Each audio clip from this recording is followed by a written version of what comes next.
ছেলেকে যে প্রশাসনের হাতে উঠাই দিছে, আমার ছেলেকে তো প্রশাসন ছেড়ে দিছে, ওনারা যাচাই বাছাই করে ছাড়ছে, কিন্তু যারা ধরছে প্রথমে তারা যাচাই বাছাই না করে আমার ছেলেটাকে এইভাবে মারলো কেন? বৈষম্যবিধি ছাত্র আন্দোলনটাকে না ভিন্ন খাতে নেওয়ার জন্য হয়েছে। আমাদের বংশের ভিতরেও নাই কোনো রাজনীতি, কোনো ধরনের কোনো রাজনীতি নেই, কিন্তু ওই ছেলেটা চেনে, ছেলেটাকে ফোন করছে, ছেলেটা নিজেই বলছে। বলার পরে কেন ক্যামেরার আড়ালে ওকে এমনভাবে পিটাইলো? ওই ছেলেটা আমার এই ভাতিজা। ঘটনার দিন আমি প্রায় 1:50-এর দিকে স্যার এফ রহমান হলে ঢুকতে যাই এবং তখন আমাকে কর্তব্যরত গার্ড একজনের নাম্বার দেন যে আপনি যেহেতু ঢুকতে যাচ্ছেন আপনি এই নাম্বারটায় কথা বলে ঢোকেন। তো আমি ওই নাম্বারটায় ফোন দিই। আমি প্রভোস্ট মনে করে ফোন দিয়েছিলাম। ফোন দেওয়ার পরে উনি একজনের সাথে আমার কথা হলো, তার নাম বললেন উনি, তার নাম শুনলাম আমি রনি। তো উনি আমাকে বললেন যে আমি 5 মিনিটের মধ্যে আসতেছি, আপনি একটু অপেক্ষা করেন। আমি তাকে বলেছিলাম যে কোনো না কোনো মানুষজন কাউকে নিয়ে আমাকে পাঠান যাতে আমি আমার জিনিসটা নিয়ে আসতে পারি, আমার ছোটো ভাইয়ের কাগজটা নিয়ে আসতে পারি। তো এরই মধ্যে প্রায় মিনিট 10 পেরিয়ে যাওয়ার পরেও উনি যখন আসেননি এবং আমি গার্ডকে বলি যে আমার সাথে একটা মানুষ দেন, আমি তাড়াতাড়ি যেয়ে নিয়ে আসি এবং আমার সাথে আমার সাথে একটা মানুষ দেন এবং বের হওয়ার সময় তাদের সাথে আমার দেখা হবে, আমি তাদের সাথে দেখা করেই যাচ্ছি। এরকম বলে আমি উপরে যাই, হলের উপরে রুমে প্রবেশ করি এবং আমি যখন কাগজগুলো নেই তার পাশে আমি একটি পিস্তল সদৃশ বস্তু দেখতে পাই। তো ওই ঘটনার প্রেক্ষিতে আমি কিছুটা নার্ভাস হয়ে পড়ি এবং আমি বিষয়টা কি বস্তুটা কি আমি ওখানে রেখে আসবো, আমার বিবেকে সায় দিচ্ছিল না। আমি একটি কাপড় দিয়ে সেটাকে পেঁচিয়ে যে থলেতে আমি সার্টিফিকেটগুলো নিয়েছিলাম তার সাথে আমি নিয়ে যাই যাতে আমি সবাইকে দেখাতে পারি জিনিসটা। কারণ কি আমি ইদানিং দেখছি যে কেউ যদি কোনো অস্ত্র বা কোনো কিছু পেয়ে থাকে, সেটা আইন শৃঙ্খলা রক্ষাকারী কোনো বাহিনী বা যারা এই মুহূর্তে সমন্বয়কারীরা আছেন বা উপদেষ্টাদের সাথে যুক্ত আছেন, তাদের কারো না কারো মাধ্যমে জিনিসটা একটা না একটা জায়গায় হস্তান্তর করা হচ্ছে। তো আমার বিবেকে সায় দেয়নি যেটা আমি এখানে রেখে আসি। কারণ কি এটা পরে কে কার না কার হাতে যাবে বা কে কী করবে সেটা আমি জানি না। কারণ কি আমি হলের মধ্যে অবস্থা বেশ তথই বসে দেখছি, রুম টুম বেশিরভাগই ভাঙা এবং বেশ উল্টোপাল্টা অবস্থা। তো আমি নিচে নামতেই ততক্ষণে দেখি যে সেখানে 3-4 জন মানুষ অলরেডি চলে এসেছেন এবং তারপর আমি আত্মপক্ষ সমর্থনের আগেই আমি তাদেরকে হ্যালো বলি এবং আত্মপক্ষ সমর্থনের আগেই তারা আমাকে জিজ্ঞেস করেন যে আপনি কোথায় গেছিলেন, কী নিয়েছেন। আমি বললাম যে ভাই আমি তো এই কাউন্সিলর নিয়েছি এবং আমি সাথে এরকম একটা জিনিস পাইছি। আমি তখনও জানি না জিনিসটা কী, এটা কি আসলে কোনো একটা রিয়েল বন্দুক বা এটা কি আসলে কিছু একটা, সেটা আমি তখনও জানি না। তো আমি তাদেরকে যে বলবো এই বিষয়টা করতে করতেই তারা আমাকে 2-3টা প্রশ্ন করে আমাকে নার্ভাস করার চেষ্টা করলেন তারা, এবং এরপরে 20-30 সেকেন্ডের মাথাতেই তারা আমাকে প্রহার করা শুরু করলেন এবং বেদমভাবে। এবং এই প্রহার পর্ব চলে বেশ কিছুক্ষণ। সেই মুহূর্তে গাছের ডাল ভাঙা হয় এবং কর্তব্যরত গার্ডের এবং সেখানে কিছু কর্তব্যরত গার্ডের সামনে আমাকে প্রহার করা হয়। সাথে সাথে আরও মানুষজন ছিলেন। একজন হচ্ছেন রনি, যে কিনা পরবর্তীতে আমার যে আপনারা হয়তো দেখে থাকবেন যে ভিডিওটা বেশি ভাইরাল হয়েছে, সেই ভিডিওতে একজন মানুষ উপস্থাপকের ভূমিকা পালন করেছেন, তার নাম রনি। তিনি ছিলেন এবং মুফাসিল বলে একজন মানুষ ছিলেন যার কাছ থেকে মূলত বিষয়টা লাইভ করা হয়। তাদের সামনেই আমাকে প্রহার করা হয় বেশ, এবং তাদের সম্মতিতেই প্রহার করা হয় আসলে। এরপরে যখন প্রহার পর্ব শেষ হলো আমাকে তারপরে তারা বাঁধলেন, বেঁধে আবার প্রহার করলেন কিছুক্ষণ এবং আমার পিঠের নিচ থেকে হাঁটু পর্যন্ত মারা হয়েছে এবং আমার দেহের বেশ কিছু জায়গায় বেশ কিছু ক্ষত হয়েছে আমার। এবং ততক্ষণ আমি বেশ নার্ভাস হয়ে যাই। ইনফ্যাক্ট যখন আমি প্রথমে অস্ত্রটা দেখতে পাই তখন আমি বেশ নার্ভাস হয়ে যাই এবং আমি বুঝতে পারি না যে আমি কী করবো, আসলে আমি কি এটা কোথায় রেখে যাবো। তাই আমি একটি কাপড় দিয়ে পেঁচিয়ে জিনিসটাকে নিয়ে এসে যাতে আমি সবাইকে দেখাতে পারি। কিন্তু এরপরে আমি বিস্মিত হয়ে গেলাম যে এই লোকগুলা যাচ্ছে তাই যা মনে আসে তা করে বিষয়টাকে নিজেদের মতো করে প্রবাহিত এবং প্রভাবিত করার চেষ্টা করছেন এবং আমাকে আত্মপক্ষে সমর্থনের কোনো সুযোগ দেওয়া হচ্ছে না এবং আমাকে যাচ্ছে তাইভাবে হিউমিলিয়েট করা হলো, আমাকে শারীরিকভাবে হেনস্থা করা হলো আমাকে।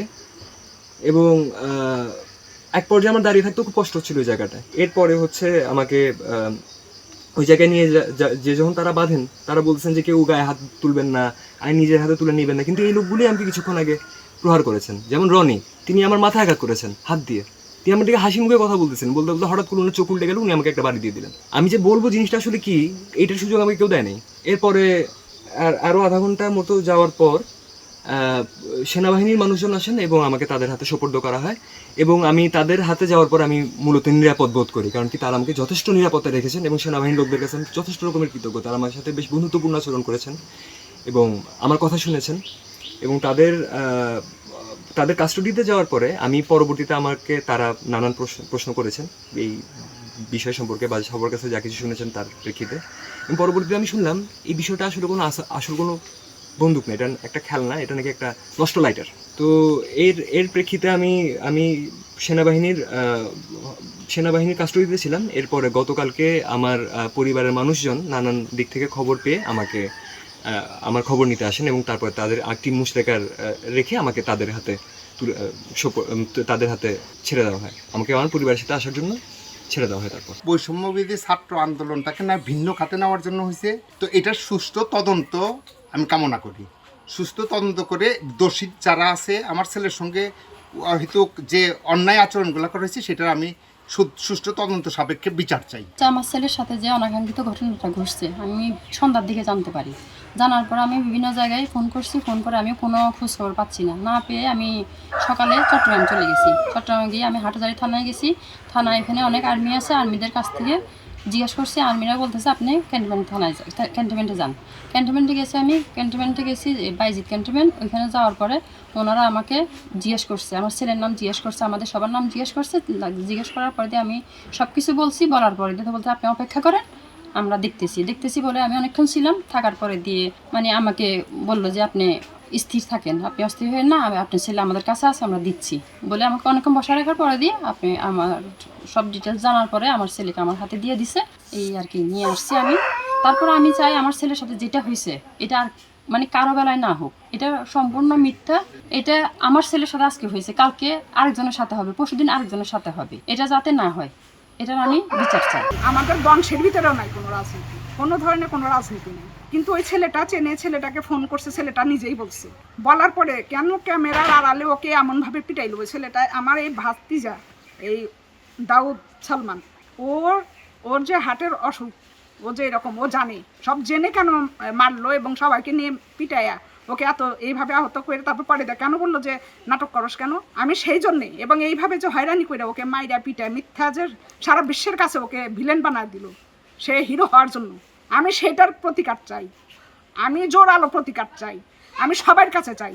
ও যদি সঠিক সমন্বয় হয়ে থাকে, আরও তো সমন্বয় দেখতেছি, ও তো সমন্বয়ক না, ও নকল সমন্বয়ক। ও সঠিকভাবে ও নিজে ভুল স্বীকার করে বিশ্বের কাছে আবার সরি বলে ও এটা বিবৃতি দেবে এবং আমার ভাইস্তার কাছে তার মাপ চাইতে হবে এবং আমাদের কাছে মাপ চাইতে হবে। আমার ছেলেকে যে প্রশাসনের হাতে উঠাই দিছে, আমার ছেলেকে তো প্রশাসন ছেড়ে দিছে, ওনারা যাচা বাছাই করে ছাড়ছে। কিন্তু যারা ধরছে প্রথমে তারা যাচা বাছাই না করে আমার ছেলেটাকে এইভাবে মারলো কেন? এটা অন্যায় না, এটা আমার বিচার চাই। আমার একটা সরল সোজা ছেলে, এটা আমি বিচার চাই। আমার ছেলে কিসের জন্য যাচা বাছাই না করে আমার ছেলেটাকে এতভাবে মারছে, এইভাবে মারছে, মানসিক নির্যাতন করছে, ওর কোমর থেকে পা পর্যন্ত যেভাবে মারছে। কিন্তু ওরা বলছে এই নাটক করিস না। ওনার ফলে আমাদের যেই মানিজ্যদের হানিটা হয়েছে এটা কোনোভাবে কি ফিরে দিতে পারবে? এটা কোনোভাবে সম্ভব না। যে পরিমাণে ক্ষতিটা করে ফেলছে, আমি রাস্তায় বের হতে পারতেছি না। রাস্তায় যদি বের হই তাহলে মানুষজন আমাকে উল্টাপাল্টা প্রশ্ন জিজ্ঞেস করতেছে। এটা কি আর কখনো সম্ভব যে আমাকে ফিরে দিতে পারবে? রেসপেক্ট যেটা আমার আজকে হানি করে দিচ্ছে, রেসপেক্ট যেটা আমার একদম ধ্বংস করে দিচ্ছে, এটা তো একটা পুরোপুরি ফেক নিউজের উপর বেস করে রেসপেক্ট পুরোপুরি নাই করে দেওয়া হয়েছে। এটা কোনোভাবে আমি মেনে নিতে পারতেছি না। এটার অবশ্যই বিচার হওয়া উচিত।